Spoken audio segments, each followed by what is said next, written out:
Hey guys, today I'm going to tell you how to turn on one-handed mode on Samsung Galaxy A17, A37 or A57.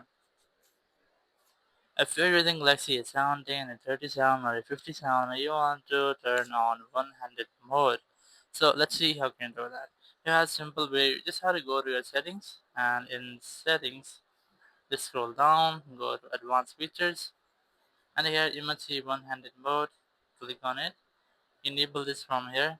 Now you have two different ways to enable one-handed mode.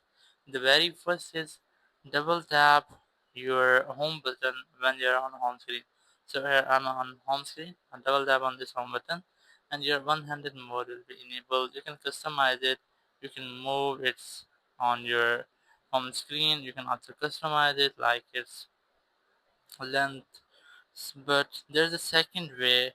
You just have to select gesture from here. Now you have to swipe down this home button like this, and your one-handed mode will be enabled. So these are the ways you can easily enable or enter or turn on your one-handed mode in your Samsung Galaxy A17, A37 or A57. Thank you very much for watching the video. Until next video, bye bye.